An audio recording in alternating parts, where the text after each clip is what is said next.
नमस्कार स्टूडेंट्स। आज मैं आप लोगों को कक्षा 12 की फिजिक्स पढ़ाऊंगा। उसमें हम लोग आज पढ़ने वाले हैं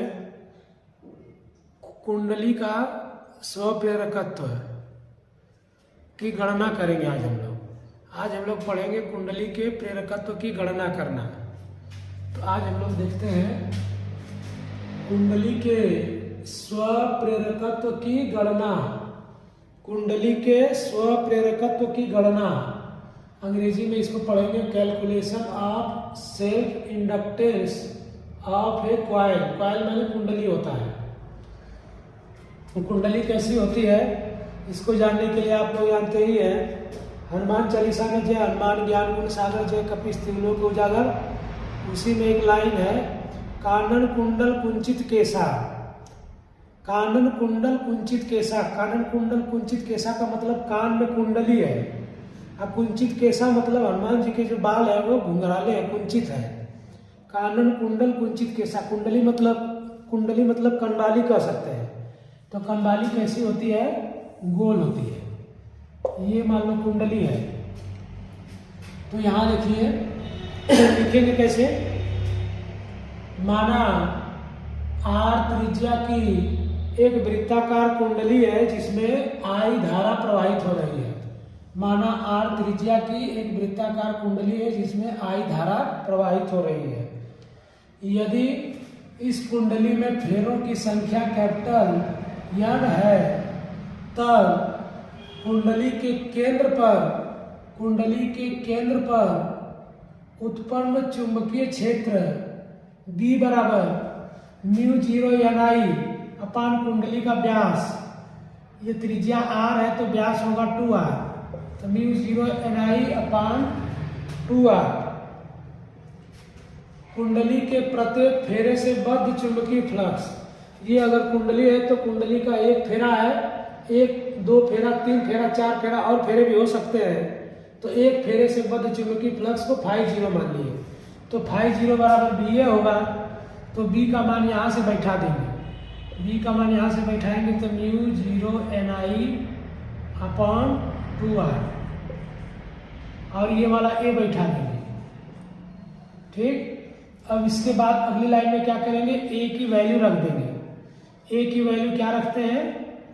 A का मतलब ये वृत्त है, तो A का सूत्र होगा πr स्क्वायर, इसका क्षेत्रफल होगा πr स्क्वायर, कुंडली का क्षेत्रफल πr स्क्वायर। तो यहाँ r से r खचाक हो जाएगा, r से r खचाक हो जाएगा तो क्या बचेगा? नीचे 2 बचेगा, r को मिटा देते हैं, और ऊपर क्या बचेगा? μ0 Ni πr लिख सकते हैं। तो μ0 Ni πr। अब कुंडली में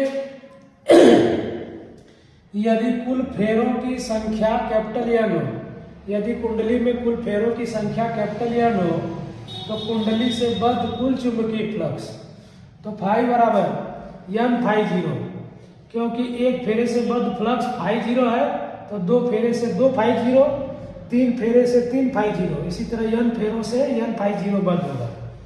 तो N बैठा लेंगे, ये हो गया N, और φ0 का मान बैठा लेंगे। φ0 का मान यहाँ से, तो φ0 का मान यहाँ से इसको लिख सकते हैं μ0 Ni पाई लिख लेते हैं, बाद में r को लिख देते हैं, और इनटू ये हो गया N, ये हो गया φ0 का मान, अपॉन क्या लिखेंगे? 2 लिखेंगे, μ0 Ni πr अपॉन 2। अब N में N का गुणा कर देंगे, अगली लाइन में N में N का गुणा कर देंगे तो N स्क्वायर हो जाएगा, तो μ0 N square I πr upon 2। ये तो हो गया फाई का मान। अब हम लोग जानते हैं कि कुंडली का स्वप्रेरकत्व यानी कि L बराबर फाई अपॉन I होता है, फाई अपॉन I होता है। तो फाई का मान रख देंगे, फाई का मान वहां से रखेंगे μ0 N स्क्वायर, और ये I पाई और ये r अपॉन में 2, अपॉन में 2, तो ये अपॉन में हमने 2 लिख दिया। और ये वाला आई यहाँ पे उतार दिया, तो ऊपर का आई और नीचे का आई खचाक हो जाएगा। तो क्या बचेगा, यल बराबर म्यू 0 पाई एन स्क्वायर, और यहाँ पे बचेगा pi r n square pi r बटे यहाँ पे क्या बचेगा, नीचे 2 बचेगा, तो यहाँ पे 2 बचेगा। अब हम लोग क्या करेंगे, यहाँ पे इसको अगर हम लोग लिखेंगे तो बचेगा क्या, अब यहाँ आई से आई कट जाएगा तो बचेगा क्या, mu 0 N square, mu 0 N square, mu 0 N square pi R upon 2 बचेगा, mu 0 N square pi R upon 2 बचेगा। अब हम लोग क्या करें, इस एन को हम लोग इधर इस पाई को इधर कर लेते हैं, तो इसको हम लोग इधर लिख सकते हैं, इसको mu 0 pi N square R upon 2, इसको हम लोग लिख सकते हैं यल बराबर mu 0 N square R upon 2। यही कुंडली का स्वप्रेरकत्व का व्यंजक है, यही कुंडली के स्वप्रेरकत्व का व्यंजक है। तो ये हो गया नेक्स्ट क्वेश्चन। वीडियो कैसा लगा एक बार कमेंट करके बताइएगा। फिर मिलते हैं अगले किसी वीडियो में, तब तक के लिए जय हिंद, जय भारत।